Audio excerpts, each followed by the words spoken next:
View from the Gutters, episode 100.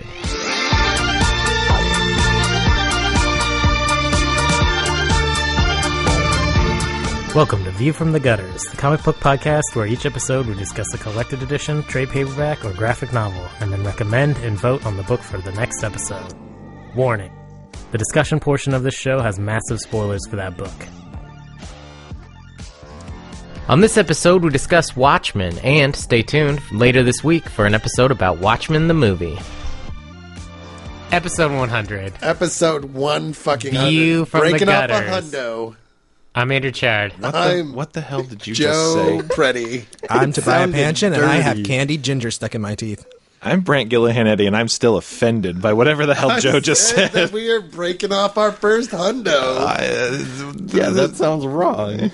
And I'm Cade Reynolds. Oh, I'm sorry. I missed the point where I had to ask your fucking permission.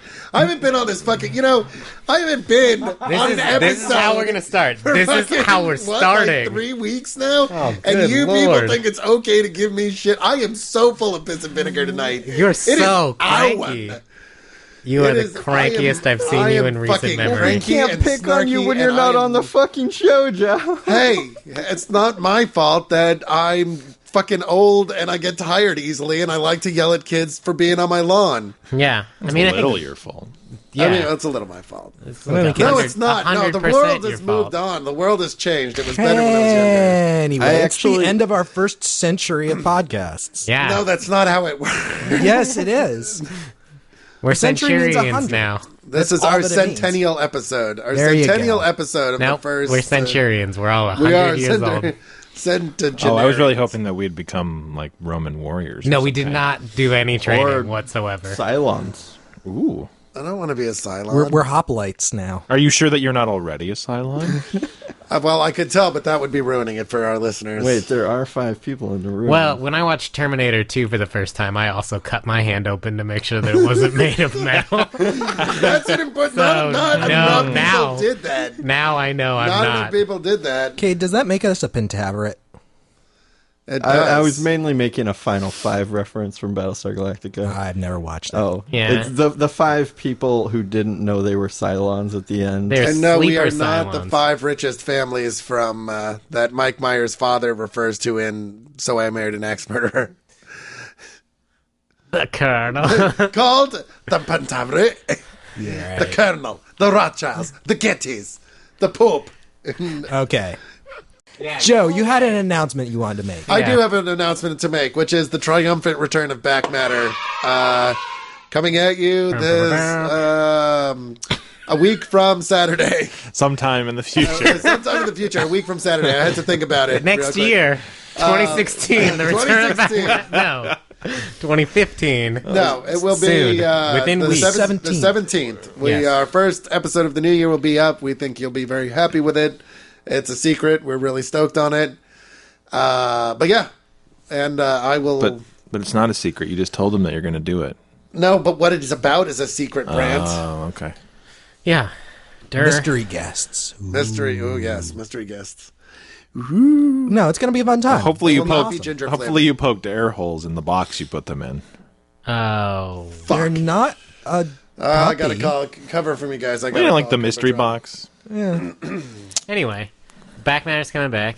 Top of the Stack should be up already by the time you're listening to this episode on the new YouTube channel, Gamma Bomb. And so you guys can go watch that.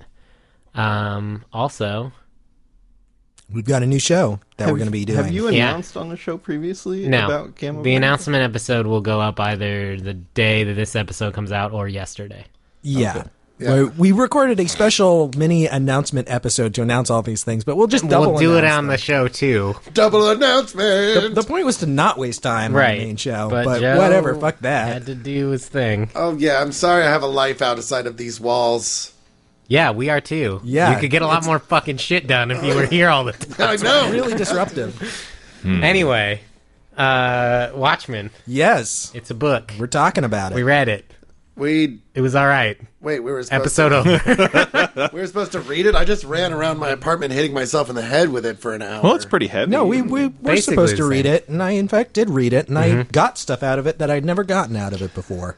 Yeah. I did too. There's a lot of there are a lot of subtle things that I hadn't gotten last time I read it.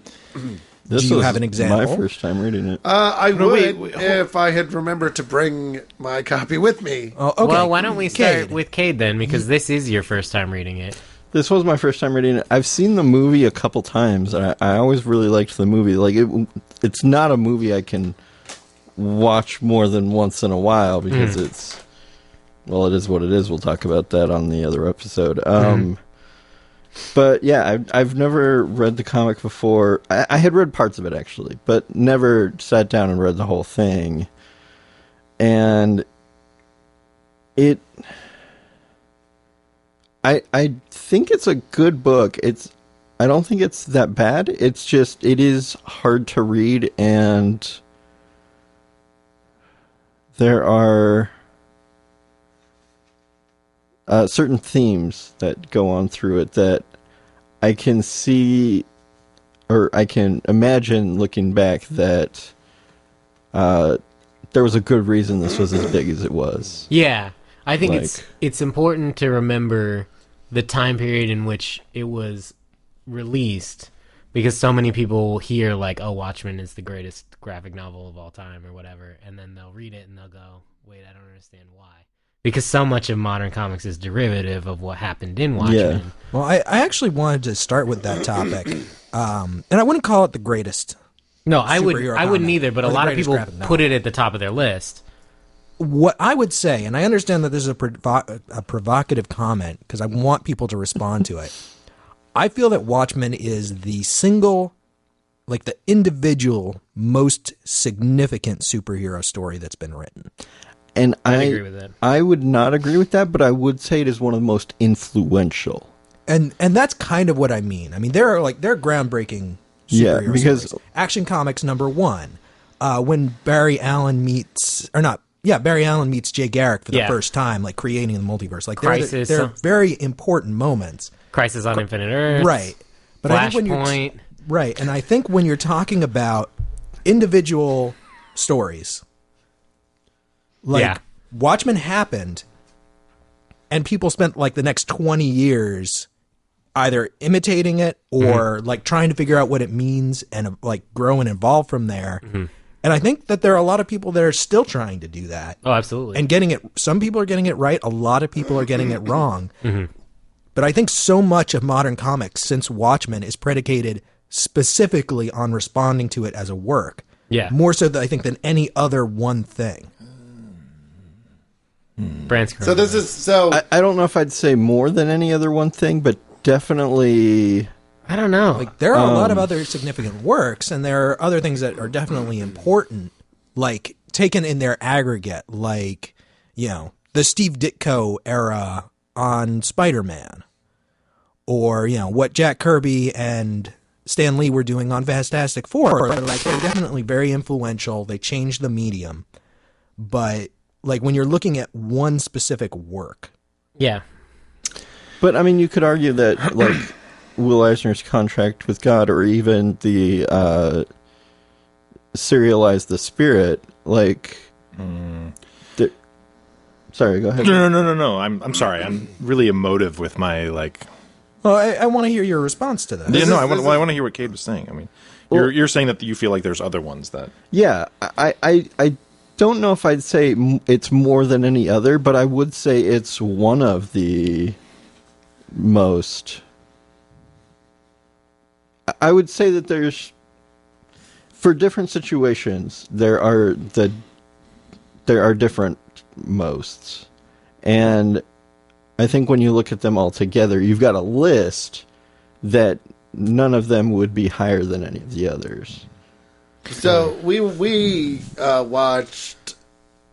actually watched Watchmen the other day to kind of give us some context and a few other things. And after we're done, Tobiah gets up and he goes, "This is the single greatest graphic novel ever, or the most significant." He Right. said, "This is I the did not most say the greatest. This is not the greatest, the most significant graphic novel ever." And I said, "I disagree." I was demoing the idea because I I- wanted to hear your response. Yeah, and I said I disagree. I think there's others that are equally as important. I think Will Eisner, with a contract with God, was doing things that with sequential graphic art that had not been tried before. I think there are others that are just as important. And then he said, and then you changed it to the most significant superhero comic, and I said, well, I'm not sure I agree with that, but I then said, I want to hear what Brandt has to say about this. Because me and Brandt have had a conversation along these lines before.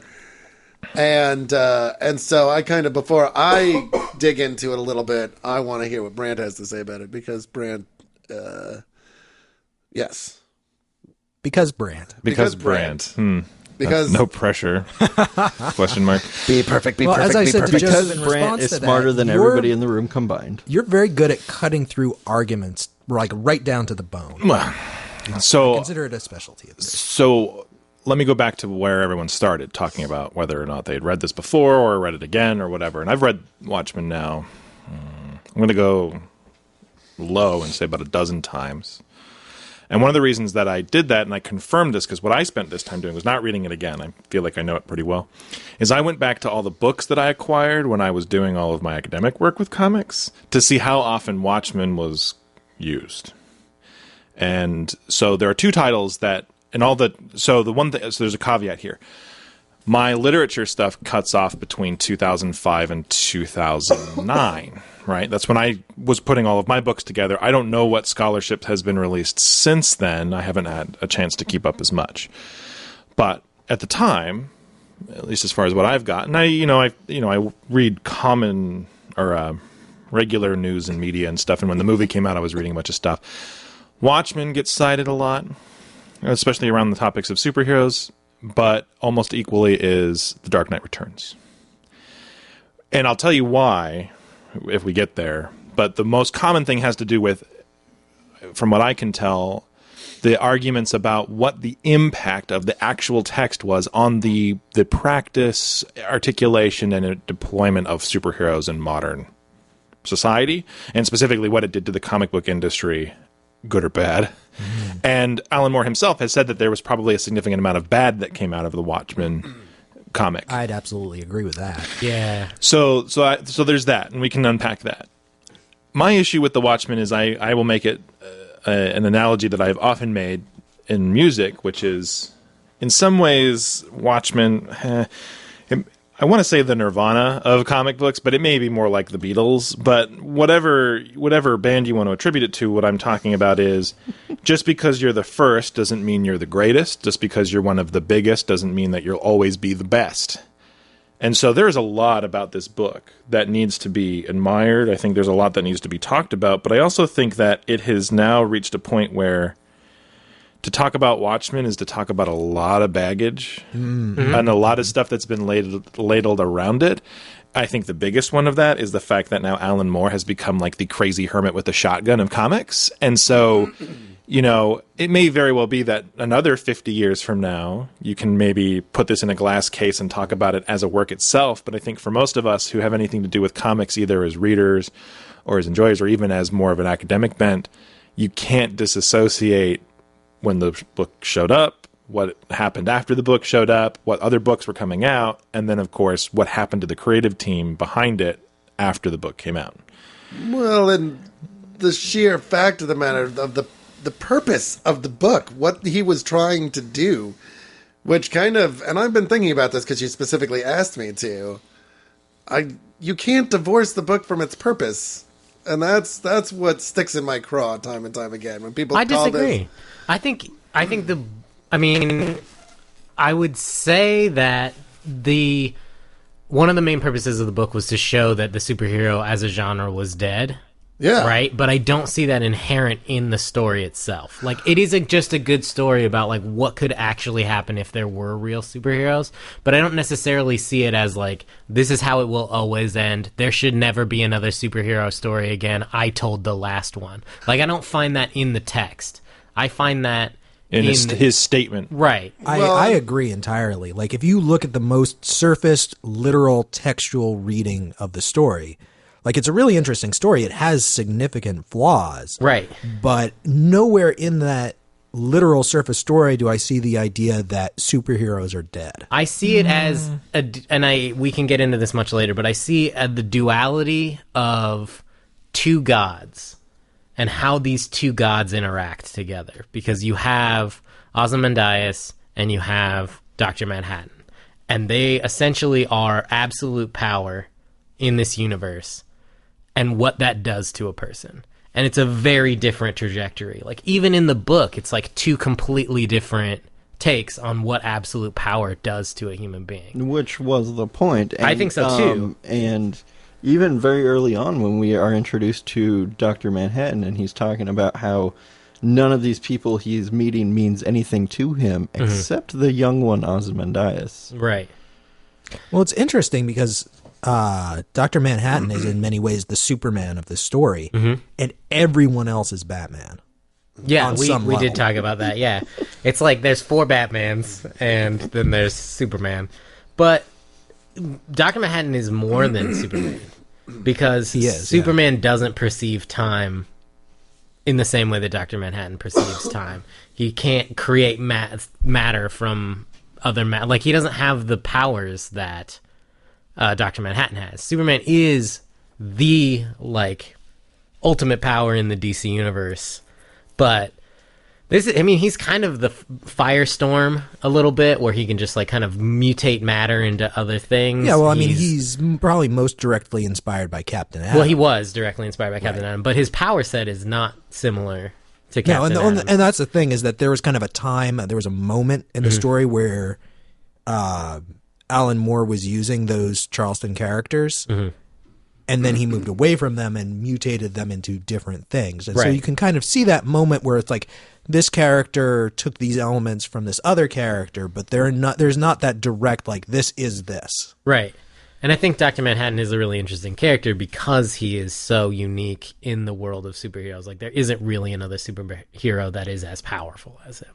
I think if you want to read Alan Moore's take on Superman, like, there are other books that have that, notably The Supreme and Miracle Man. But, I mean, Miracle Man's really his Shazam, but... Yeah. Or his Captain Marvel. But his Shazam.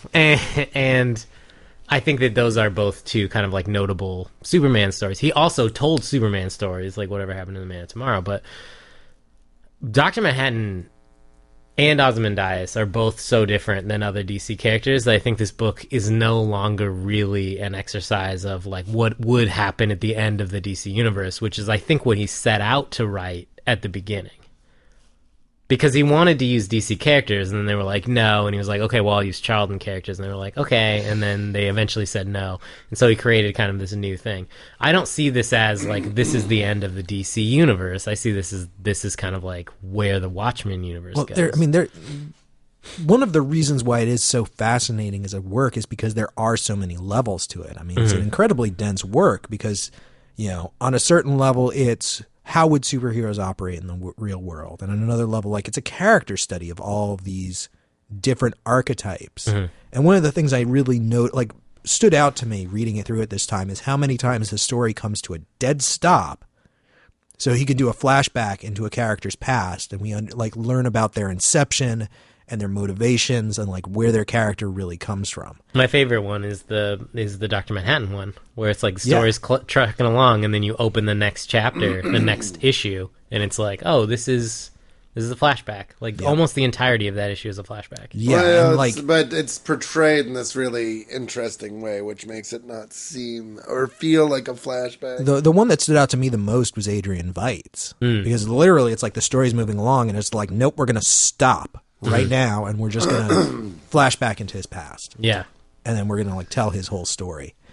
I also think it's a period piece as well. Like, it's very much like, hey, this is the 80s. It absolutely is. I mean, that's what's so interesting about it, is that it was written at the time that it was set. Right. Because it was written in 1985. It's set in 1985. Right. Well, a different 1985. A different 1985, but dealing with many of the same issues, specifically the Cold War. Written at at the point of, like, the last, like, this was the dying days of the Cold War, although they didn't know it. I mean, another 10 years down the line, the Soviet Union is completely gone in our world. but they're just, everybody is obsessed with this idea that like the world is ending The doomsday within clock. days. Yeah. Like this entire story takes place over 3 weeks, and they're all like, the world's going to be ending in a week. The world is coming to an end in like 3 days. Like there is not a future. Right. And it's at the same time that it's kind of dealing with those real world social issues, it's also confronting the idea of what are the limitations of a superhero? What can a superhero do who beats up gang lords and prostitutes or, pimps or whatever? Like what can they do in the face of Armageddon? Right. How powerful are they? Well, and that's the thing. It's like, I see endings all over this book. Like, this book is all about things breaking down and not working. Like I don't understand how you can see this as any kind of like pro superhero. This is nothing more than an exploration of the myriad ways in which superheroes and superhero-dom just breaks down. Well, I disagree only because, spoilers, of how you interpret the ending. Like, is the ending oh wow, look at superheroes totally failed and the world is a different place because of it? Or do you look at it as like, wow, the superheroes won? No, I think they don't win. Dr. Manhattan specifically says there are no endings. No, yeah. I think I think that line is very significant. I think this is just a moment in time. If you interpret the ending as we now have this unified world that is afraid of a new alien threat, and the world is now going to work together for the first time and get over the petty quote-unquote squabbles of the Cold War, like, isn't that a victory? Except they're not going to. Yeah, but do you know that? Well, yeah. I mean, because Rorschach gave the press his journal. But, even if he hadn't done that, I still think that the piece wouldn't have lasted. So, and this is the thing where Watchmen starts to fall apart for me in the sense of it being a hallowed piece that is unassailable, is that Moore makes certain assumptions, Moore employs certain techniques, Moore does certain things that were to his interest and his desire and what he intended to do, but he left it in a way so you could write a sequel to The Watchmen about how Rorschach's journal caused all this chaos and now everybody's at war because nobody, or it could be that, the chubby guy at the end decides, I'm just going to throw that in the bin, and then they're unified against whatever. And there are other texts that talk about, even in the face of some presumptive event in which mankind would be unified, how other types of infighting set in. Moore also makes a very strong assumption in this text. There's no supervillains. So he's saying that in the face of a real world, if there just happen to be superheroes and no supervillains, you might get one or two guys who kind of veer off into other things. You have villains, you don't have any supervillains, right? The only people who have great, Ozymandias is about as close as you're ever going to get to Doctor Doom, but there never was a Doctor Doom. There never was a bunch of people whose first instinct was, I have all this power, I'm going to wreck shit. Right. Like, in that significant way, it's all like... is the closest I guess. come to, but he was just a petty crime lord. But how many of the heroes even have superpowers? Right, but I'm saying that there's not even an analogous... Like one of the things that you could kind of argue about at least regular superhero comics in a sense is that, like the Fantastic Four faces things that are either, like, their heroism is inherent because they choose to take on things that are greater than themselves, right? Their foes are even more willing to do things, but also more powerful in many ways, and it is their perseverance of spirit and all of these things that lead them to be heroes. Right. And in a sense, Watchmen isn't about heroes in the strictest sense. It's about a bunch of people who have really screwed up moral... it's about, if you really want to take a negative or a dim view of it, a bunch of thrill-seeking yahoos who dress up in tights, who like to smash faces in because it makes them feel good, and a couple of them happen to have powers and then realize that maybe they should do something more, which is, of course, what you could argue is what the comedian is there to talk about the entire time. Like, you're not really good people, you're just doing this because you think it's hilarious, and I'm here to tell you, you're living in a dream. Well, and I think Alan Moore speaks through that character. And that's the thing, right. And I think that's his intention. I think in a weird way, he's doing this thing simultaneously, which is kind of hilarious. He's elevating the very art form, which he's taking a moment to basically say there's no way to elevate. which I think is the biggest interesting thing that you could say about Watchmen as far as its impact on the thing. Because Right. the 90s boom was basically those two things in tandem, right? You had all of that rancid bullshit coming out of every corner where it's like, giant guys with guns and babes blowing stuff up, and they don't have morals because they're gritty and edgy. And I think that's The Dark Knight Returns' influence on Oh yeah, and I think that's one of them, right? But like Rorschach has to be taken hand in hand with that. Whether or not Moore intended that, there were a bunch of people who walked away from Watchmen being like, dude, that guy in the trench coat wrecking people and not giving a shit? Sweet. Yeah. So you have all of that, but then you have, like, literally Mark Waid writing Kingdom Come to say, no, that is not the only way this plays. Right. There is a other way that this goes, and then there's other things. And so now you fast forward 20 or 30 years later, and it's like, it's clear at this point that in a variety of ways, both comic books, but superhero comics are capable, have diversified, have used lots of interesting things. And I mean, that's one of the things that we get so jazzed about, are talking about all of these different kinds of stories that you can use superheroes in to display the versatility of that genre. It's not perfect. How the businesses operate are not perfect. But, Alan Moore, I think, intended this as this damning thing, and he still wants it to be this damning thing. Yet that guy still went ahead and basically wrote a bunch of superhero comics. Yeah. So it's like, you can't, like, at some way, this is the part where I'm just kind of like, you can't sit there and be like, superhero comics are mindless drivel only for 12-year-olds, but behold my great work in which I articulate that, which is a comic that's not for 12-year-olds. It's like, okay. Right. And I respect Alan Moore more for the questions that he raises than the answers that he himself provides. Yes, I think that's a and good I think way to that articulate is the significance of Watchmen, is the questions that it raises and the different ways that artists since then have chosen to respond to them. Yeah. And I think that we're still getting responses to it, and that the responses are getting better as people incorporate the ideas more and play with them. And I specifically wanted to mention Ms. Marvel, taken in the context of Watchmen and the things that it says and the way that it presents its characters. I actually read a really good article just recently that raises a lot of good issues and doesn't quite answer them in a way that's satisfactory, but it basically talks about how Kamala Khan is wrestling with the idea of how to help people without using violence. Right.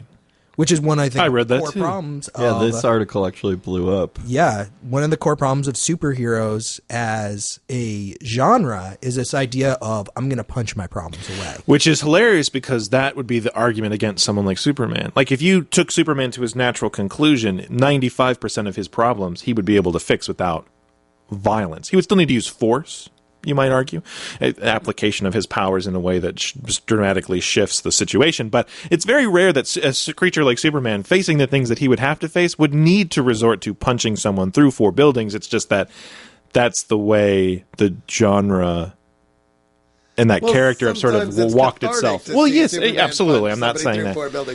Or a giant robot. I think love that. we're living in an era where superhero comics are moving past that, where...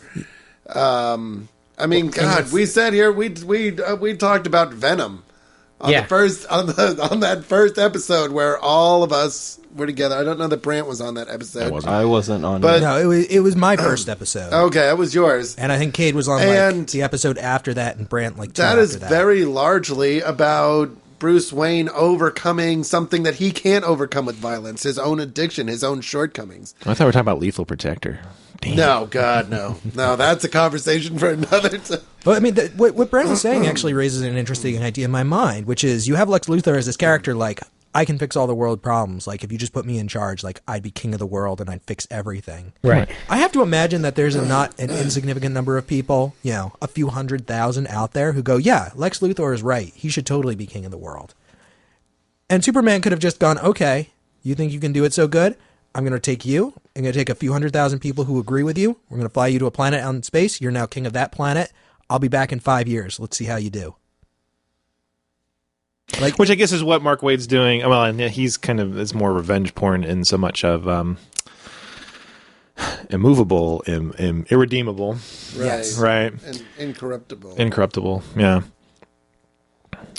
But yeah, I mean, that's the thing, is that, and it's funny because I would argue that I mean, I'm sure there are still creators who are sitting down and saying to themselves, this is my response to Watchmen. But I think that we have to acknowledge that at this point, Watchmen is now just part of, like there are so many things that it touched within its own time. Like, I read Kingdom Come long before I ever read Watchmen. I had no idea that it in any way was articulated as a response to Watchmen, that Mark Waid felt the way that he did when he wrote it, like any of those things. But clearly that was a formative thing. And so how many people are now my age who are now writing comics who maybe didn't read Watchmen at the time, or did, but didn't necessarily, because they didn't necessarily have the interest in its various pieces, but did grow up in a world where all of those other things were written in response, are still basically like echoing its themes or responding to the critiques of those themes. Like, it is a cultural touchstone. Like, that's the thing. Like, and that's why I make that comparison, like the Beatles or the Nirvana. Right. Like, you can't deny that it did its thing, right? Like, it clearly was complicated enough, complex enough, and add to that special dash of all of the weird things that were happening at the same time, the other books that came out, the individual himself. I mean, like, all those things layered together create just kind of this thing that has to be acknowledged as being significant within the course of an industry or a concept. My dad made a comment at one point, and I can only paraphrase him very vaguely because this was 15 years ago or more. He was mentoring a guy who wanted to be a folk singer, and they've been collaborating on music for a very long time since then. But when this guy was first starting out, he went through a period where he sounded very Dylan-like. And my father made a comment to the effect of, everybody who learns to sing folk music goes through a period where they sound like Dylan. Well, yeah. Just because his influence is so large on that genre that when you're learning to do it, you go through a phase where you learn to do what he did. Yeah. Well, and you get to a point it's the in inevitable any consequence. genre where the influences that, I mean, you can't, like, Tom Waits is somebody who is probably out on the fringes of music. As far as I'm concerned, you can't listen to him without hearing, like, that he listened to Louis Armstrong growing up, that he was very heavily influenced by, like, that kind of big band jazz and other influences like that. Like, influences come through. You're not going to be a folk singer of any type without being influenced by people like Dylan, Leonard Cohen, people that have been doing it forever, because that's what shaped, even the music you didn't like shapes you to some extent. Well, artistry has always been and always will be like a form of emulation. Yeah. Right? Like, you don't just one day decide to be a musician or a painter without having first listened to a lot of music or looked at a lot of paintings. Like, there's no world that exists where you just decide to paint having never seen a painting. Good. And so, like, you're always going to emulate your influences. Like, that's just how art works. Good art creates a fertile ground for other good art to spring from. And I think that's why I agree with Toby saying that this is probably the single most important superhero, I may even say comic work of the last 100 years. I have a much bigger problem with the comic work, because there are other works that I consider we're doing, like, I don't think Watchmen is more important than... I didn't say important. Well, I said significant because I think that You people actually did say important. Important, because but- I think people cannot give it up.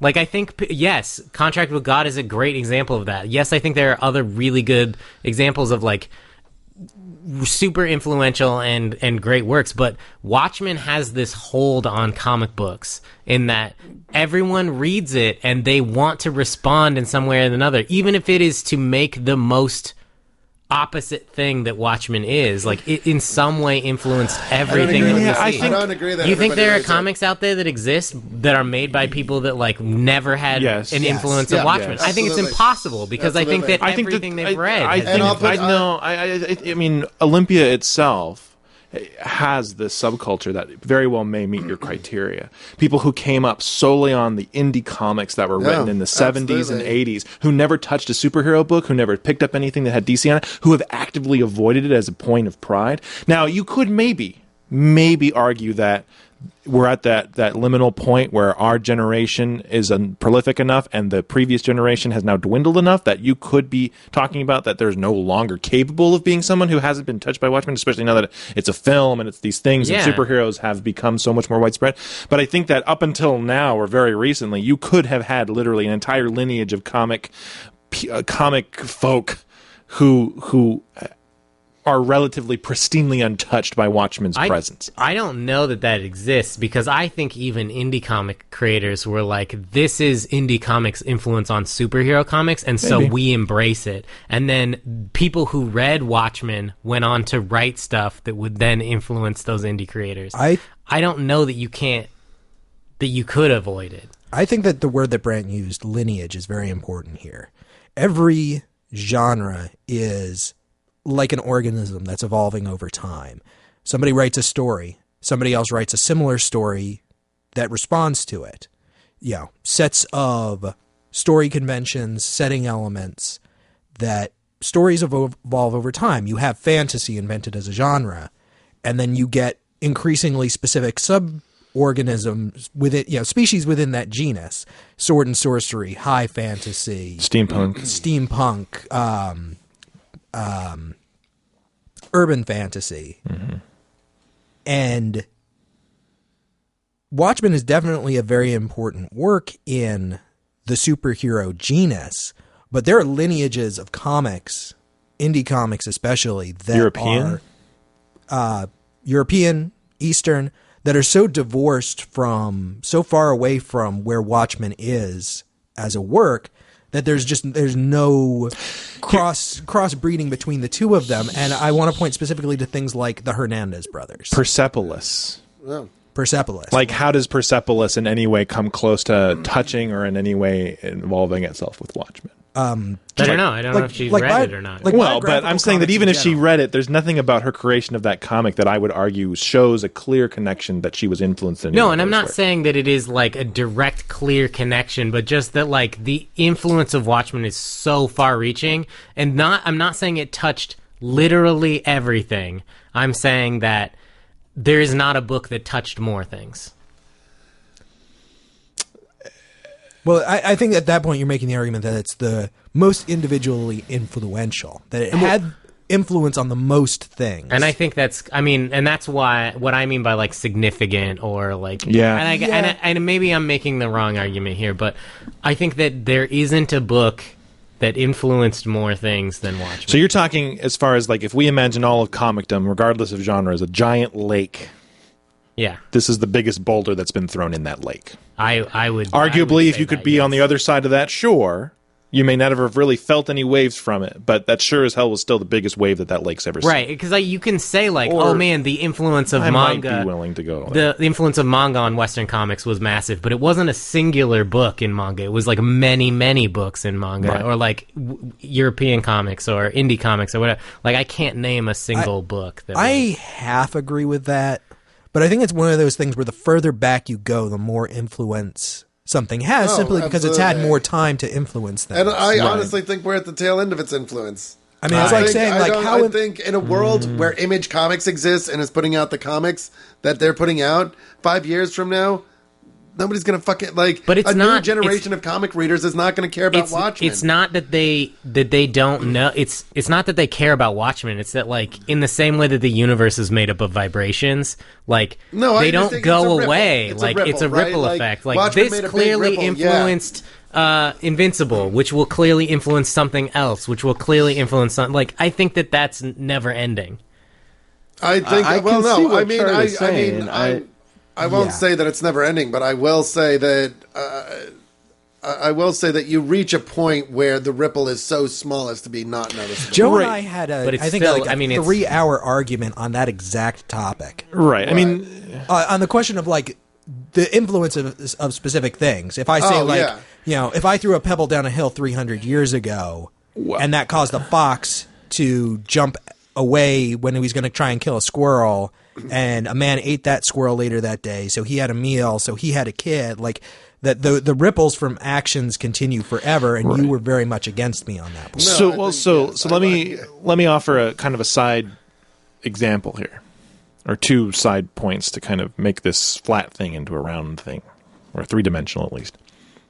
I think part of the challenge is that as we go further into the future, media becomes less sterile or less specific, right? Like we've already talked before on the show about the difference between motion comics versus regular comics, and like as the technology creates more that weird combination between definitive experiences, unique definitive experiences, but also blends it all together into one giant mishmash.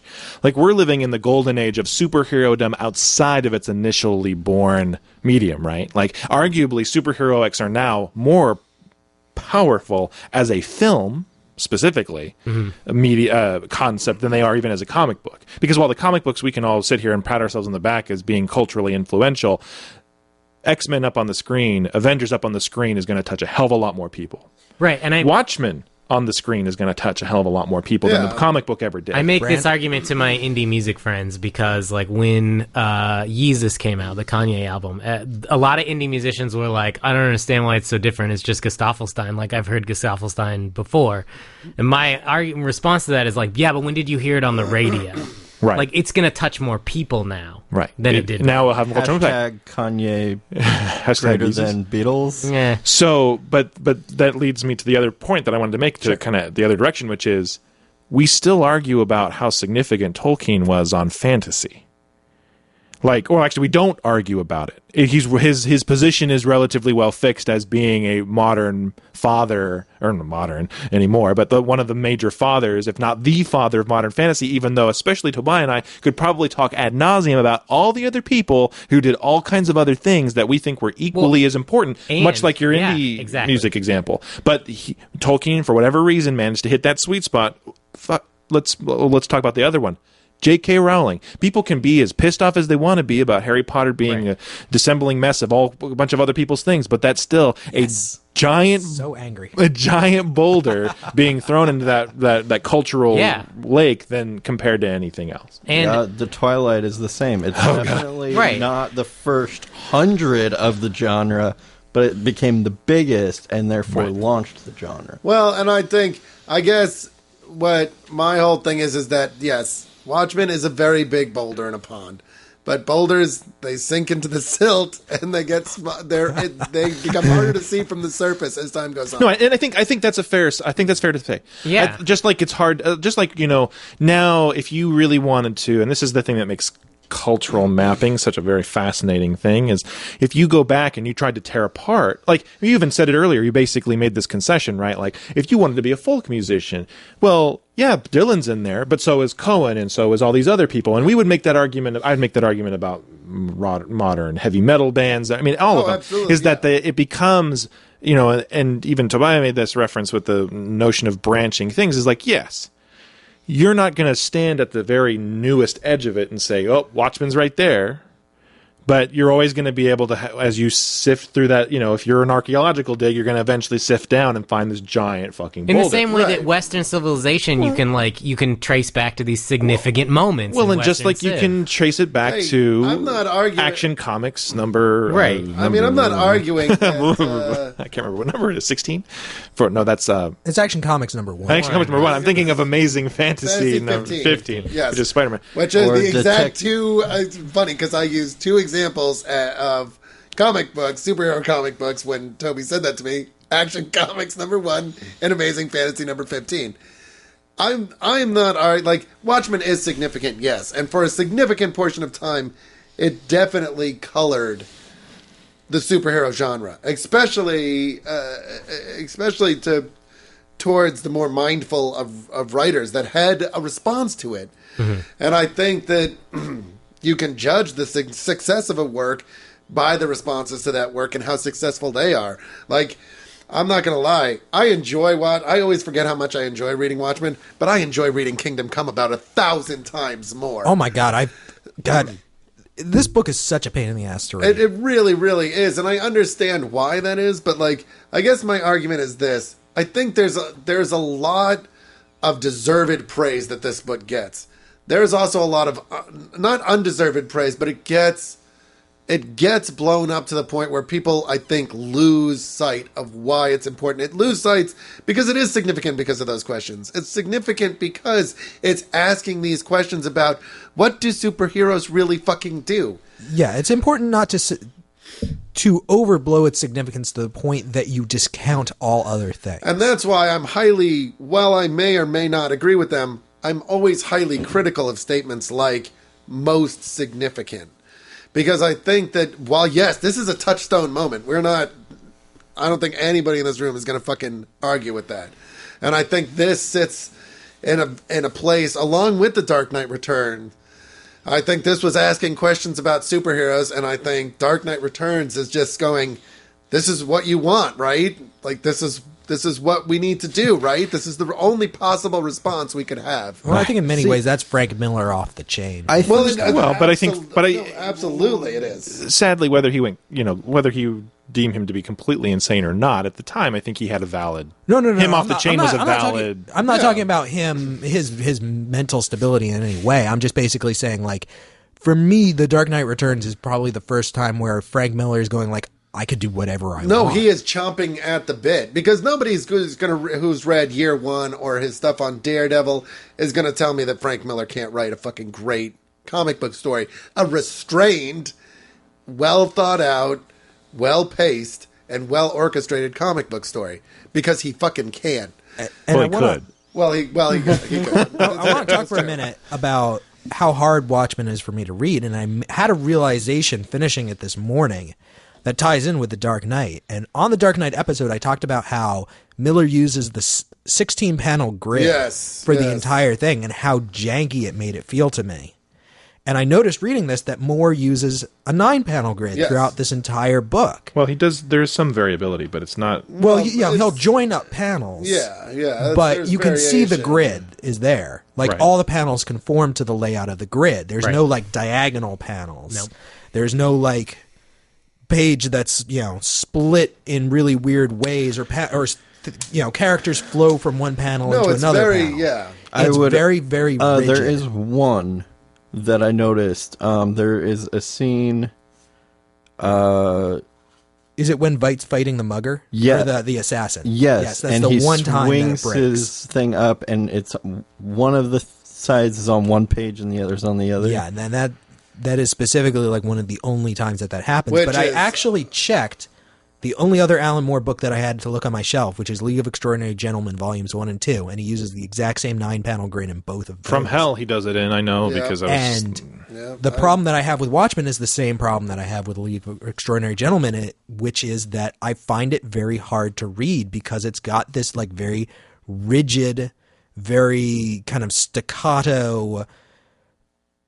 Everything is happening at the exact same pace. It feels throughout like the entire listening book. to someone read an audiobook in a monotone. Yes. Where it's like it's very easy to become distracted because everything's kind of happening at the same level that like you don't see the big spikes and we talked about this. Gosh, I really wish I could remember which episode it was where maybe it was Thor, where we were talking about how like the evolution of we kind of were comparing the evolution of comic art to kind of like the notion of like the evolution of film and like the techniques that you use and the diversity of things that you can accomplish and how those can actually bring extra layers and different layers. And so I think Gibbons and Moore were trying to do things that I'm sure at the time felt exceptionally dynamic, just like adding sound to a, previously silent film was really dynamic and interesting.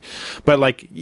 a part of me is like Watchmen now should be 24 to 36 issues long with a lot more dynamic, absolutely, illustrations to carry this to carry the expectation of the weight. And in some ways, I know that Zack Snyder gets beat up a lot within comicdom because of some of his choices in certain things, but like the impressiveness of that opening sequence.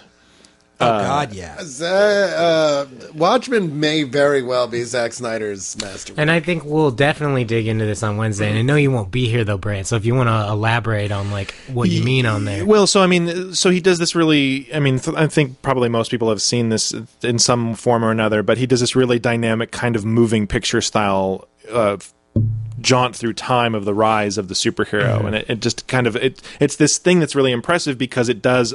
everything you expect a flashback to do without kind of the heavy-handed exposition or interruption of the story. He uses a very kind of like he inserts an almost old-fashioned, like, we're going to do the credits at the beginning of the film, and they're going to take a while. And it's like if you watch the X-Men, it's like, or Fight Club was the one that always comes to mind for me. You're listening to the Dust Brothers, and you're bouncing between, like, objects, but there's no... The Spider-Man opening is the Or same Spider-Man, way. yeah. Tobey Maguire one. Yeah. A lot of so James Bond opening. Yeah, credits, so right? there's not a lot of substance per se, but there's some imagery, and it's kind of meant to get you in the mood. But this is kind of like this weird mixture between that, but also being like, here's some relevant historical pieces that you kind of need. We just want you to have them in the back of your head. But it was just like this really dynamic way to show, I thought, for a film, but also the superheroics aspect of it, to really like build up the parts of the parts of the book that needed to be told, but that would have really slogged the film down. Yeah, exactly. Well, a lot of that stuff happens in Under the Hood in the text pieces and stuff, or in the conversations with Hollis Mason that got significantly reduced in the film. Which, I mean, fairly so, because those things are largely background, you know? And I think that they're, you sometimes you have the ability to go into those things in a novel, like Moore has clearly got some novel, not unique, although he does have unique, but clearly novel type narrative is key to him in his mind. He really fell in love with the idea of text pieces at the end of the issue. Right. And like that, I mean, his career, I think, shows that he really likes there to be exposition and detail and world building. And I think that that's valuable. I think that's a good thing to add. And I think that there are a lot of successes and failures in modern comics, especially modern superheroic comics, that live and die by the things that are placed around the main set piece. And yet, even though there's so much of that world building in this, there's also a lot of nuggets you wish he would have explained more of. Right. At least for me. Well, it makes you wonder, like, of course, if he was happier at the time that he wrote this, that he might have thought he'd have more time to go back again and or there are writers who just drop that stuff in there so that it gives you that sense of like, oh, this world is vibrant and dynamic and there are more things. And I'll always wonder. I've always kind of had a problem with text pieces, especially if they're like 2 or 3 pages at the end of comics. Like, I actually find them really distracting because I kind of have to switch modes in my brain between I'm flashing between the panels, and then suddenly it's just like I have to absorb this very dense text. Well, it'd be like getting to the end of a movie or like the middle of a movie, right, where they traditionally did intermissions, and then having someone read you an audiobook. yeah. Like, and then Rorschach walked up the stairs. And I actually skipped over a lot of that stuff this time because it's like I know what this information's about. I really don't need like the background again, and I find it very frustrating. And one of the biggest problems that I had, especially with like Paradise X, but Universe X as well, is that he would have those text pieces at the beginning of the issue that would set the stage for what's happening and were really necessary to understand the story. And I would like start an issue and I'd be like, oh God, I have to read this. And it would sap all my energy to read the So issue. what's so interesting about this conversation to me, which is a quick aside from Watchmen, but I have this conversation all the time when I talk about video games. That like cutscenes and dialogue in video games is the same as text pieces in comics to me. Where it's like, why is this fucking here? Like, I came here for a comic book. Why are you giving me a novel? Like, if I wanted a novel, I would have gone to a novel. But you're taking my expectation for what I'm about to receive, and you're changing it in the middle, and that's jarring. Whether I like the story or not, like, it doesn't matter. You've taken me out of the situation I thought I was in, and that's jarring to me. It's why I don't like story in video games, and it's that exact same argument. And I know I've talked to Toby about and this, yet like, at most length, people prefer their games to have cutscenes. Right, but this is like, I've never really been able to explain it before. I've always used the analogy of like, what if I went bowling and then in between every frame someone tried to read me Shakespeare and I couldn't skip it, and I was like, I'm not here for this, I'm here for the fucking bowling. It's interesting to me because it goes back to, I think, that issue of monotoneness and cutscenes in video games. Like a video game, like very much like a movie, like you have dramatic parts and you have slack parts. And like you have a really tense bit, and then you have a cutscene that kind of like lets you relax for a minute, like it cleanses the palate, like it allows you to kind of reset your baseline for like how energetic you should feel. I think that's a very different way of looking at video games than I look at video games, because we've established that you look at video games in a way that no other human being on. Well, and I don't agree, because I think mean no I think that like Tetris doesn't have that. Oh no, you haven't like, seen the remaster? Yeah, I mean, like, Pac-Man isn't like that. Like, there are plenty. I mean, Pac-Man does have a cutscene, but there are plenty of video games in which, like, the ability of, like, how I feel about what's happening in the scene is based entirely on the danger in which my character is in. Like, when I'm roaming around on the Pac-Man field and the ghosts aren't out yet and they're not moving quickly, like, I feel very differently than when I'm cornered by 4 ghosts. Well, like, it doesn't matter the narrative. So, here's what I think is interesting about that. Let's come back with me, gentle listeners, all the way back to our episode on Four Eyes, where you and I agreed that we felt like Four Eyes was much more a Depression-era story with dragons, where Tobiah was saying that he wanted a dragon story that happened to be set in the Depression. Right. And I think that tension comes up in all these mediums, right? Yeah. Like, I'm playing Mass Effect, and Mass Effect 3 right now, because I'm slow, and I take my time, and I come to games late. And, of course, right at the beginning of it, it lets you pick. Do you want to have the action-oriented experience? You don't get to pick any of the dialogue in the game. It just plays it like a movie when it comes up. Or do you want to play the role-playing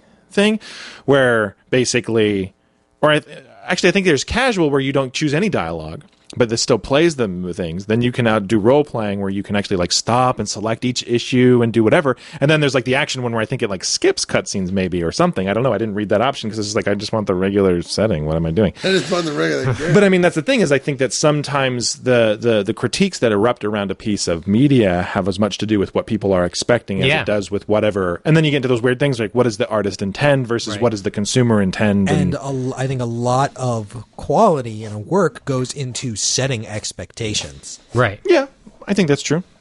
But I think that's what, I mean, I think if you open up Paradise X and you see that it is a text piece, you're like, okay, I'm in for a dense piece of work. Like it gives you that expectation like right up front. And there's something I appreciate about that a little bit. 2 bottles of wine tonight. I also didn't really enjoy the text piece. I don't particularly like Earth X and Universe X nearly as much as you guys do, for this very same reason with the problems I have with Watchmen and you are having with Watchmen, where it's like there is stuff in the way of your enjoyment.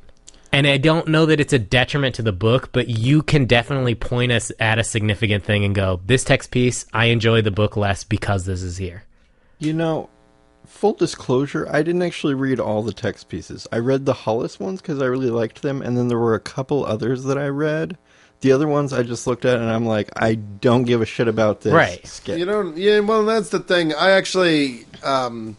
So, my ex-wife used to work at Barnes and Noble, and I would go and pick her up early. I would go to pick her up occasionally because we only had one car, and I would. Other times you'd make her walk. Yeah, or you just forget about her entirely.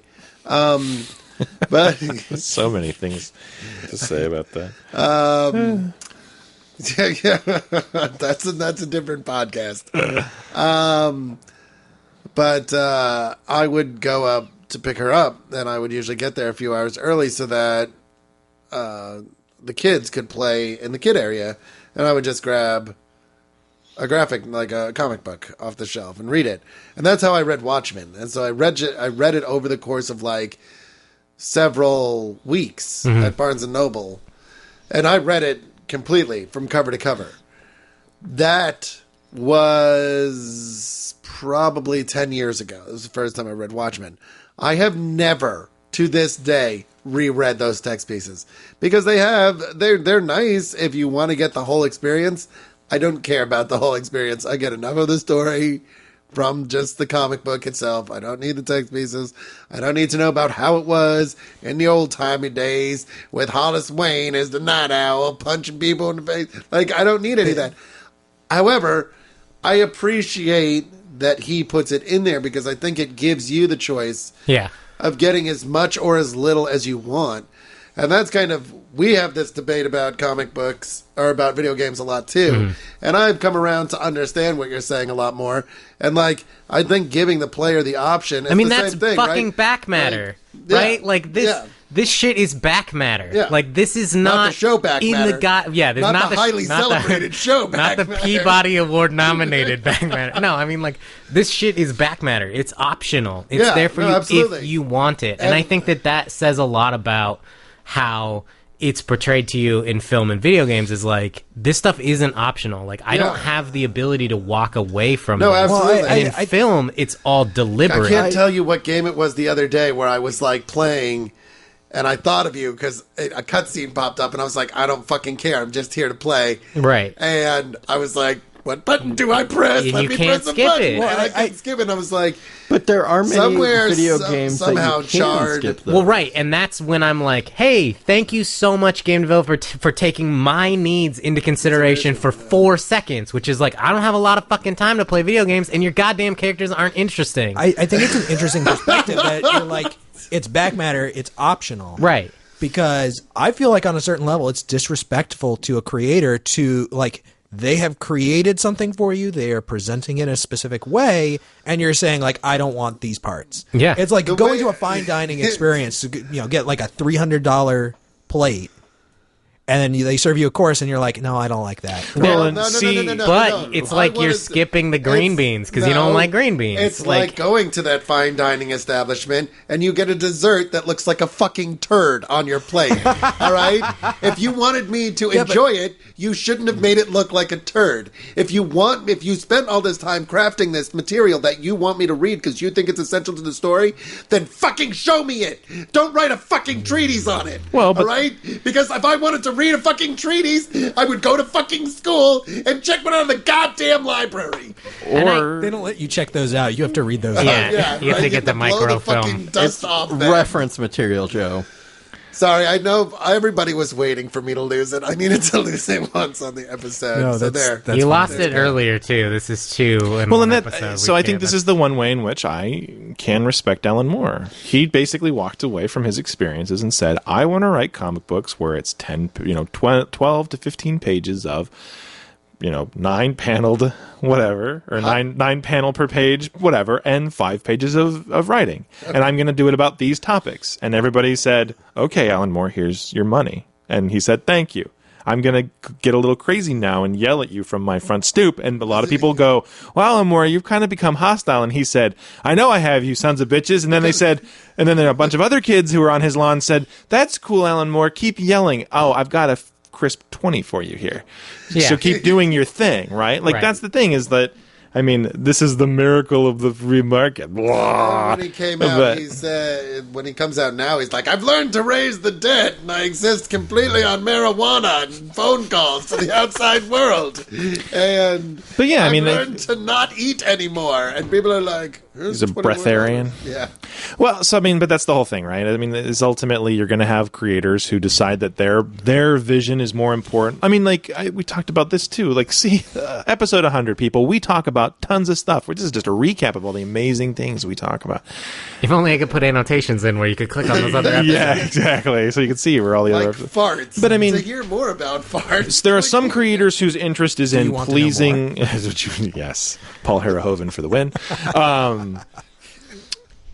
So clearly, there are some creators who are interested in doing their own goddamn thing, and they don't care what anybody says. And of course, that's especially well and good if you can convince people to pay you to do that. Right. While you do that, there are a number of creators out there who are like, "I'm going to do what I want," and people are like, "Yeah, that's cool.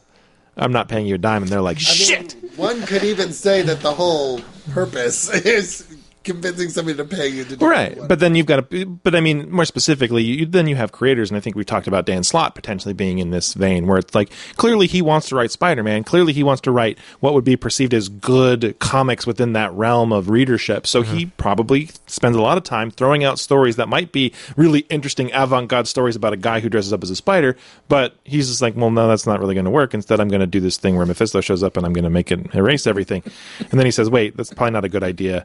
Except, was that him or that was Straczynski? Actually, he wrote that part. I don't know. It doesn't That matter. was the end of the Straczynski run. I don't remember who Who put that final point in. Yeah, but anyway. Dan Slott definitely did write one Brand New Day, which was the Celebrated next Sting album. issue after Right. One More Day. Yeah. So, I mean, all I'm saying is just that, yeah. I did want to say one thing in defense of the back matter, which even I have stated, like, I'm not 100% a fan of. There are stories or things that you learn in there that affect how you perceive the greater story. And I'm Right. talking specifically about Hooded Justice and Captain Metropolis, Yeah. who you see at almost the beginning of the series having dinner together. In the foreground of one random panel where Night Owl and Silk Spectre are in the background having dinner, and you don't recognize them, and you go through the entire book And if you pay attention to all the back matter and look for all the clues, you can piece together, like, that's who these people are. And you know, at one point you're like, oh, Hooded Justice is dead. Like, that's what everybody says. But if you kind of fit all the pieces together, you can figure it out. Right, and that's, I think, a massive reason to read back matter, right. is it adds something. But not reading it, I don't think detracts from this. And, like, I'm not a huge fan of reading the text pieces, but I do really enjoy the text pieces in this, having read them one time. But I'm with Joe. I don't know that I need to read them every time I read Watchmen to get everything out of it. And I didn't. And that's why they are back matter. Yeah. Like, I would make that argument as to, like, they are the perfect back matter because they add so much to the story, but they are non-essential, as opposed to the text pieces in Paradise and Universe X, where they do sometimes feel essential. Like, I feel lost without reading those. Did you hear that, Alan Moore? We didn't read your crappy back matter. We didn't read it. We have no use for it. Try and stop us. We read it one time. We did read it. We did read it once. He's coming. Oh, shit. What have I done? You said his name 3 times. But I think there is another side of this to talk about, but I don't want to jump to talking about the book outside of the book until I think we've exhausted everything there is to talk about in the book. Was there anything, I'm going to start with Kate again because this is the first time you've read this, about reading the material in the comic that really stuck out to you, that you wanted to definitely talk about on the episode?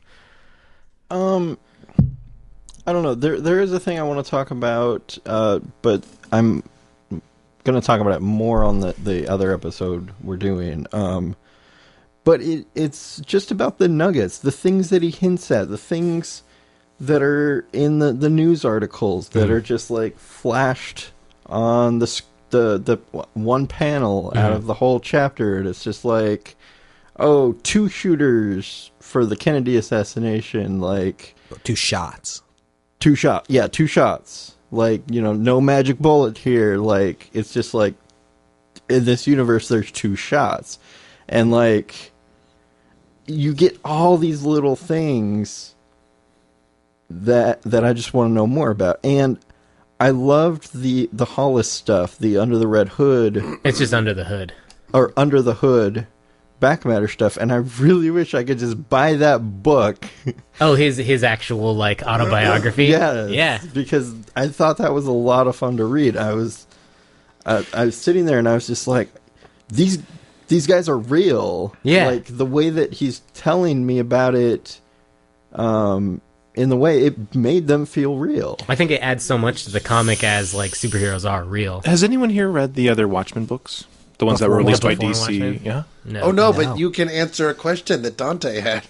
As Dante asked if we were going to talk about Before Watchmen. Or if we had read it. I have not read it. Joe hasn't read it. I've read a very minimal amount of it, and mostly just because it was like, oh, I should probably read Watchmen again to get what's going on here. But I know that was part of the debate, was that there were people who felt like there were things that could stand to be fleshed out, the stories to be told.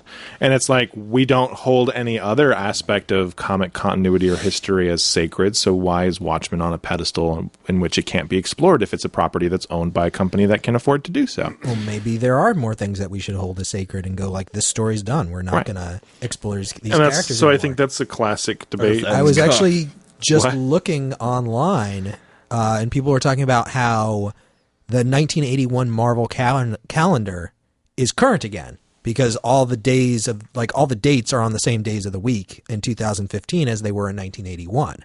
So if you have that 1981 Marvel calendar, you can pull it out and use it again. And it had pictures of all the different months from that calendar. And I was looking and it's like, with about 2 exceptions, if you were reading Marvel comics in 1981 and then you went into a coma and woke up today, you would still know who all the characters are because they're all the same people and they still look the same. Yeah. More or less. And I wonder sometimes if that's a good thing. Well, I mean, this is definitely what I've talked about my least favorite part of Marvel is the sliding timeline because it gives you the illusion of no progress. One of the really interesting things about Watchmen is this idea. It's like these characters are aging. Time is passing. Things are different now than they were. And I think that's a very DC thing. I mean, not anymore, but it was a very Crisis on Infinite Earths set out to do that at DC, but we had already had the passing of the torch one time. We had already had the Golden Age to Silver Age transition, and then we had a Silver Age to 80s transition, or to the Crisis era transition. And I think that Watchmen is definitely responding to like how DC handled their characters as opposed to how Marvel handled their characters, because Hollis is very much like Jay Garrick or Alan Scott or whoever, like mentoring a young Hal Jordan or Flash Barry Allen. And I think that that's such a DC part of how they did things, and that's obviously one of the reasons I was so disappointed by the New 52 is because like you undid probably one of your greatest touchstones as far as the universe. What set you apart from other comic book industries or other comic book companies? That set you apart because you chose to age characters, and with the exception of Spider-Man, like characters haven't really aged at Marvel. They sort of. I mean, let's be clear though. They sort of aged characters. They did. I mean, as much as we want to laud DC for the sense of time, the Crisis on Infinite Earths did create a very textured history, but then starting from there, it was locked timeline, right? Batman never got older. Yeah, he did. Well, not really. I mean, yes, he got older. And I mean, Dick Grayson got older. But like for every person who got older, like think about this. If you were going to have a locked timeline, then Barry Allen, Hal Jordan, and Bruce Wayne should be significantly older than Tim Drake. And they are. Well, but not as much as I feel like it's not 30 years worth at this point, right? No, I mean, and again, it's not in real time, but they are aging. Well, and that's the thing is that for a long time, Marvel time was time passes. 3 years of real time is 1 year in the comic book. Right. And like that's how Stan Lee was doing it with Spider-Man. Like, right. He was in high school and then he was in college. Right. Like, time was passing for him slowly. And that was a thing, and it was only later that Marvel did the sliding timeline. Right. But not all characters changed like that. Like that's true. Bruce Banner never aged. No. Like, there's not a writer I know of that wrote the Hulk that was like, oh, Bruce Banner is now older. Like, he was always kind of in this perpetual... Maybe he can't age. I mean, and that...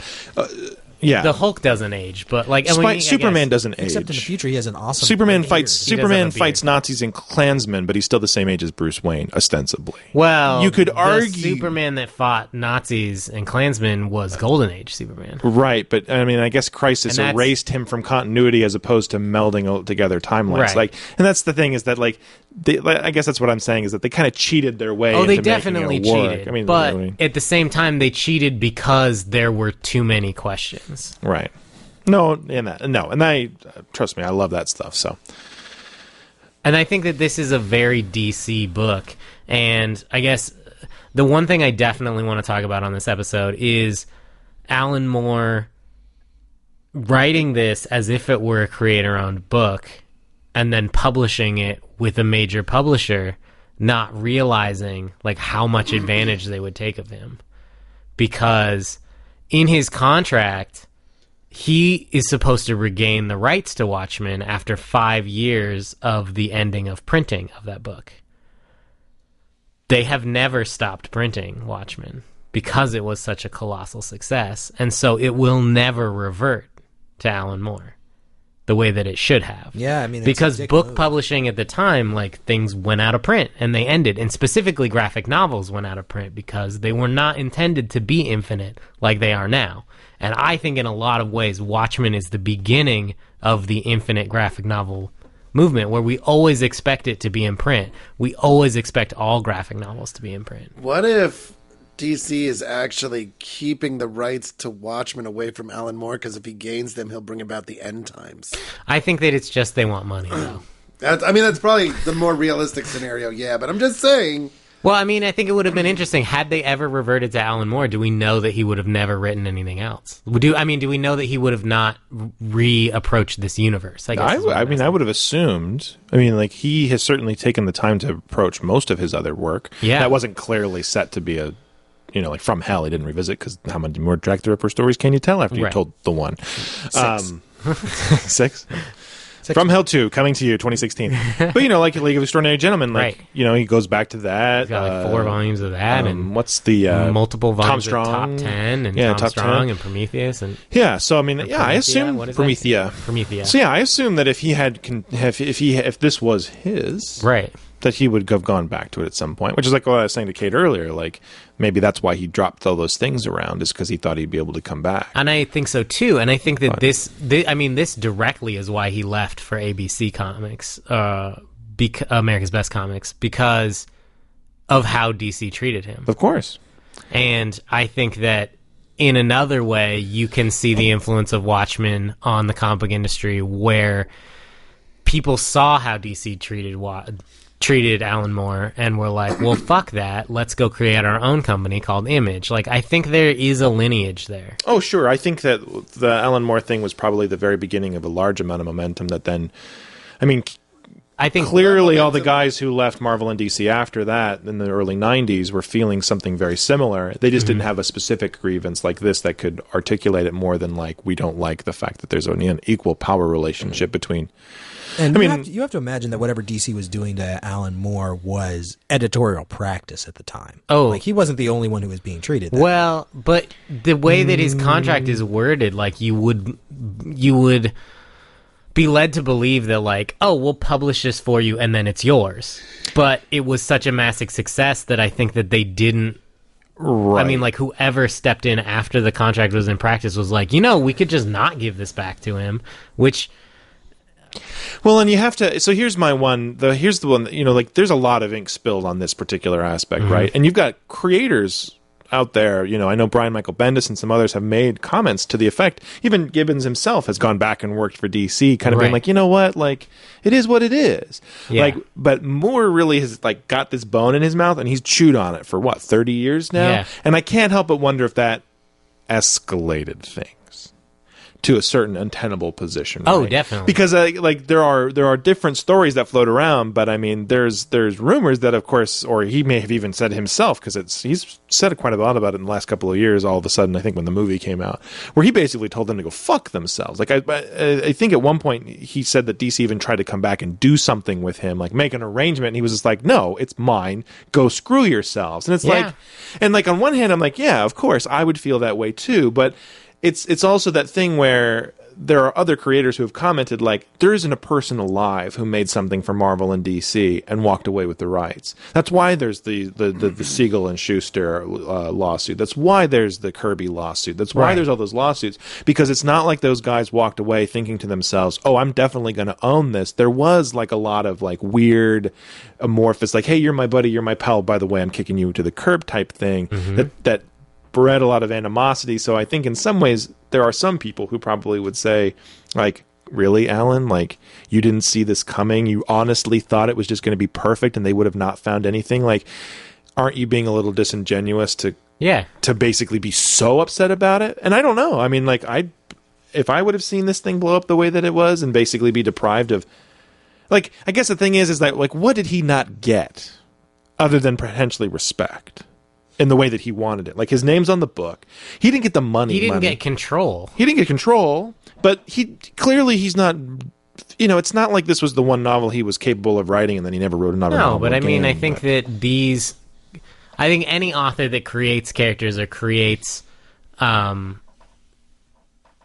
some kind of work like this wants to be able to revisit that in some way. And I'm sure that if he had gone back to DC and gone, hey, I want to do Watchmen 2, they would have been like, oh my God, of course, because it was such a massive success. But I think that in a lot of ways he didn't want to be in that kind of relationship again because of the way they treated him.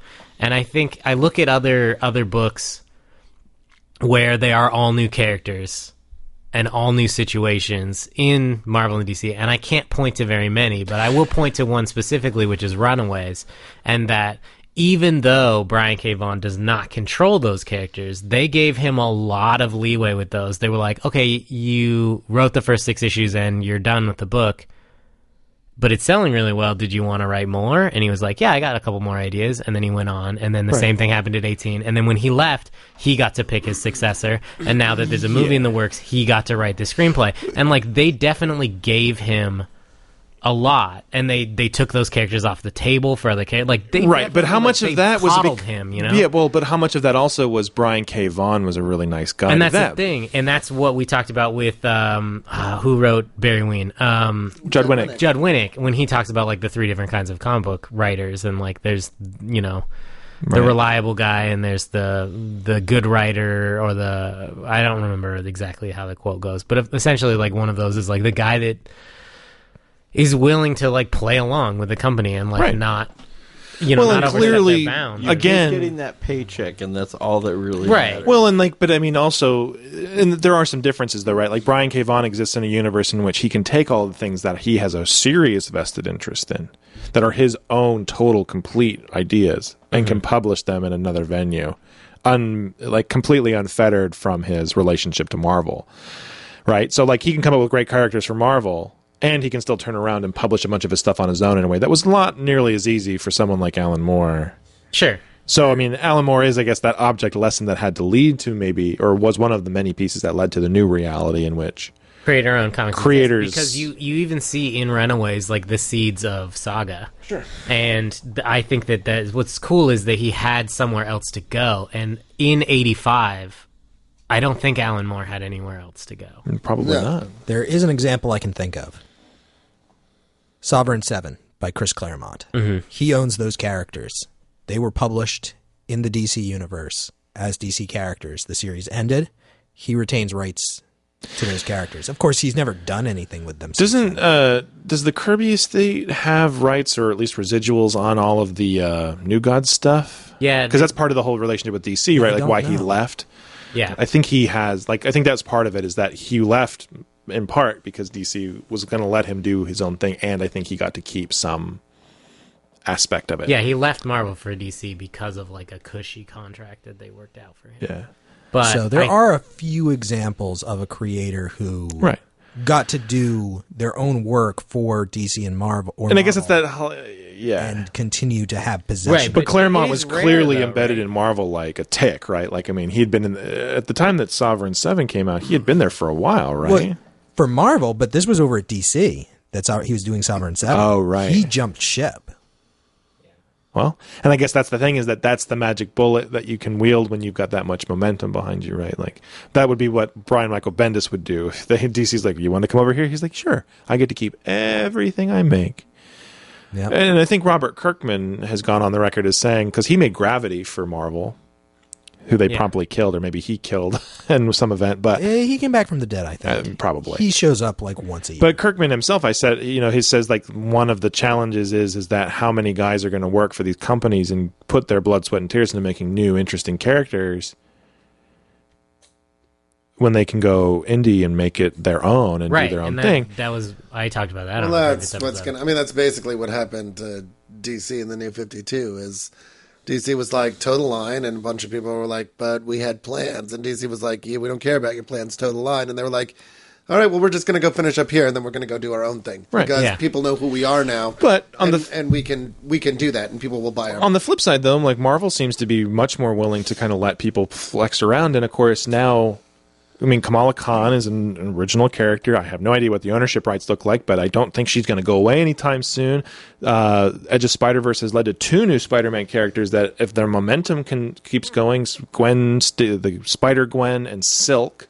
Yeah, they both are both new characters. Also, I mean, Gwen Stacy's kind of a retread, but Silk's an all-new character who is getting her own comic and is now ostensibly... was willing to let Cullen Bunn do... the series with Defenders. Fearless Defenders. Fearless Defenders, which was kind of must have been a weird pitch, but like they were like, okay. Was that Cullen Bunn? Yeah, I would think it was, wasn't it? I believe so. It was either Cullen Bunn or Dennis Hopeless, and I think it was Cullen Bunn. I'm almost positive it was Cullen Bunn. Because he had a run of like 3 series that went 12 issues. Yeah, I mean, look at the Superior Foes. Who created Jack That's Knight? kind of a weird idea, Starman? but they let him James work. Robinson. James Robinson. He's got some level of creative control over him, or at least he used to. Yeah, I don't know. Like Robinson, I think, had an arrangement where he wrote, like they recruited him. He wrote Starman. He wrote that character, and then he basically like at least for some period of time, I believe, had like right of first refusal as far as him showing up. Well, he never showed up again outside of Starman, as far as I know. He did in JSA when Robinson was writing him. Right. And then, but I don't think he took him off the table during that book, right? Yeah, like he purposefully wrote him out of the DCU. Yeah, yeah, but that's not to say somebody couldn't bring him back. But I think he has some legal reason. But that's what I understand is that he has the ability to. Cullen Bunn. I didn't know he wrote that book. That's a good book. It is a good book. It was a good book. I'm a huge champion of Cullen Bunn, and so I'm always like pointing at the good stuff that he wrote, and I just totally forgot that was the thing he wrote. Plagued by. I think it had some art problems. Yeah, it had multiple artists. Had some art problems, and I think if they had been able to give it a little bit longer, it really would have bloomed into something incredible. I really super enjoyed it. But what I enjoyed the most about it was the novelty. Superior Foes of Spider-Man novelty, right? It's like, it's not necessarily like, this is the most incredible idea ever. It's like, I haven't seen this done this way before. Right. And like, it doesn't have to be the best writing ever. It can just be fun. Well, and be interesting. I think that's something that's interesting about having Marvel and DC have such reach right now is you can try to do different things within the line, specifically at Marvel now, because DC's kind of stopped doing this. But Marvel has such variety in the line. Like, there you have your really heavy universe-ending books, and you have your really lighthearted, fun books. And as a creator, it must be such a fun playground to play in because you can try things like Fearless Defenders, and it will sell better than if you tried to come up with Fearless Defenders as an indie book and take such a chance on it. And you go, well, at least Marvel will pay me while I'm on this book, and I can do stuff and get my name out there. And there's definitely benefits to writing for Marvel as opposed to being an indie creator. But something I think that we've never really seen a Watchmen level success with all new characters. And I think that a lot of the reason behind that is because people would rather take their all new characters to create I'd be curious to know what the numbers are. I wonder if Walking Dead will be there in the same period of time, as far as number of units shipped. Well, but that's an indie. But that's a creator-owned book. Well, yeah, that's what I'm saying. You said you've never seen another creator-owned book. No, I'm saying we have never seen another Watchmen with all new characters that hasn't been a creator-owned book. Like we haven't seen something of Watchmen-level success at DC or Marvel again. Ms. Marvel might be close to there. It's doing. I mean, it's really a legacy well. character, though. Yeah, I guess. I mean, I don't disagree with you. Like, no, yes, it is. I mean, I guess you're right. If that is your criteria, like this is a completely new character that is not associated with anything that has come before. It's not in continuity. Well, but let's be honest though, right? Like this, I mean, it's not in continuity. Like, there's nothing DC about this book. Right. This really would have been a Vertigo book. Yeah, or anything. Later copies of this, do they still have the DC bullet on the cover? Always. Yep. Always. I think that's the unfortunate part is that this is part of this. This was one of the ugly stepping stones to kind of where things ended up, right? Right. Like sub publishers, and this was one of the things that clarified that field. Because you're right. I think anything else that would have tackled this kind of subject matter would have been independently owned. Yeah, I would say, I guess maybe Sandman has the level of success and reach that Watchmen has, but maybe. I mean, Gaiman has a different contract than Alan Moore had. I don't know. I think that's an interesting... When he came later, right? So right. He had... And it was, several years removed from this. I think this book affected the business of comics in as much as it affected the story of like how we tell comic book stories. I wouldn't be surprised. So I just thought that was interesting. I definitely wanted to touch on that on this episode. But was there anything else you guys wanted to talk about the actual story in Watchmen? I know we touched on the ending a little bit, but... I had one more comment. Yeah. Because I feel like the story is kind of hard to talk about at this point, partially because I've read it so many times, and it's hard to untangle it from everything else around it. Right. I think maybe we'll be able to talk about it more on the movie episode. That could very well be, but I noticed there are a lot of triangles in it. Oh, yeah. I hadn't noticed before just how many goddamn triangles there are throughout this entire book. Yeah. And it's like every time that you see Veight's influence, there's a triangle there. Right. And it was a cool little note that I had never picked up on. There are a lot of I love how deliberate.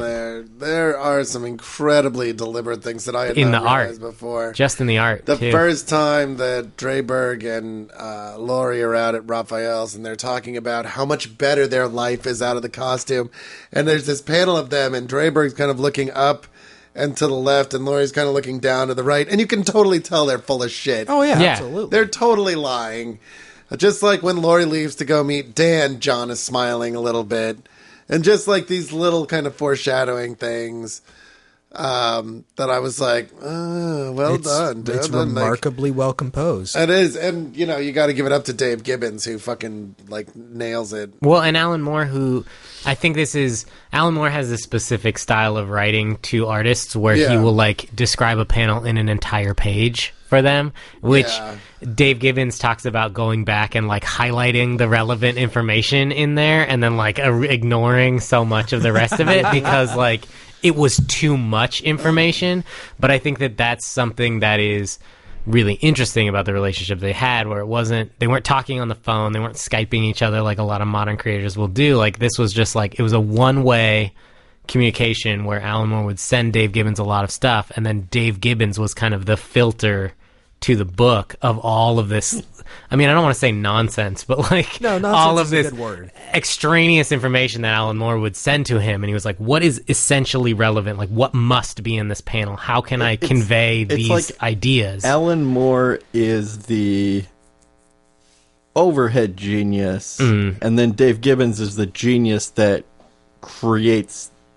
I always think of it as like, it's like a river and a dam, you know, like Alan Moore is just this like river of ideas, and it's so important, and you wouldn't have power without it. But the hydroelectric dam is like what actually converts it into energy. Yeah, exactly right. You know, like you can't have one without the other, but they serve a different function. And I think if you ever get the chance to read Art of Watchmen, the Dave Gibbons book, where he talks about like what went into the process of creating the art in there, you see a lot of that, how it's the filtration process. Do any of you guys have copies of that? I do not. Art of Watchmen? I borrowed it from OCC when I read it. But it feels like something that I should read. It's very cool because it was what they made at the movie, because a lot of times when they make a film, they want to put out like a some related book to the film, and they obviously couldn't get Alan Moore to do anything, so they gave Dave Gibbons the whole book, which should have essentially been like going back and forth between Alan Moore and what Dave. They should have done is they should have just kept asking Alan Moore to do something a bunch of times, and then published all of his letters telling them to go to fucking hell. Yeah, because I feel like that would have been good reading. The prose of Alan Moore. I'm sure you can find those somewhere online. The Alan Moore letters. Although I'm not sure if you retain copyright on your own letters, or if the person you send them to has the right to publish them. I don't know anything about copyright law. Because I seem to recall, like, when somebody sends you like a fan letter or whatever, like if you send something to Marvel Comics, they're like, make sure to write okay to print on it. Right. Because otherwise we can't print it. Right. I feel like you might retain copyright on your letters. Yeah. It's possible. I don't know. You don't when it's a letter to the editor? Or well, that's what I'm saying, is I think you have to tell them explicitly that it's okay for them to print it. But I'm not sure. It's something I'll have to look into. Or I have to write that at the bottom of all the sexts I send to Marvel. If I wait a little bit, I'm sure that my mom will message me and tell me right after, exactly like, put your toes in my mouth again. Yeah. Okay to print. Yeah, I do it at the bottom of every sext I send to Marvel in the hopes that they'll publish them in the letters column of Avengers. Right on. So. And on that note, I feel like we have reached our conclusion. I believe so. Keep sending us any questions and comments and stuff, because we are going to record the movie episode later the day this comes out. So if you're quick, you can get more questions in of stuff that you think we missed, because I'm sure there's a lot that we think we did. Or definitely questions about the movie. And continue the conversation later on Facebook on our post of this. You can continue to talk about Watchmen as we do. We will comment back. I won't, but Toby will and Joe will. Yeah. I'm just too lazy to type things. That's cool. Just use Siri. I'm sure that'll come out perfectly. Nothing can possibly go wrong. It's just like in the middle of it. It's like, no, don't type that. Stop. What are you doing? Hate you. Typing all of that. So, funny story. I have a Windows phone, so I actually use Cortana instead of Siri. And either it gets every word I say perfectly, or it gets no words correct. There is no in between. There is no in between. That's fantastic. All right. Anything you guys want to say before we wrap up? I'm going to say I'm talking to one of our fans right now, who's a friend of mine. So I'm going to say hi, Jeremy. There you go. Said he's coming through town. He lives in California. He's going to be coming through town, and we're going to have lunch. And I said, invite me this time, because he messaged me. Yes, I said, just so you can fanboy out a little bit, I'm currently recording episode 100. And he said, say my name. So when no one is around you, say, baby, I love you. I said your name. So there you go. Well done, Jared. Thank you. You got the whole fucking story. You got like airtime. All right.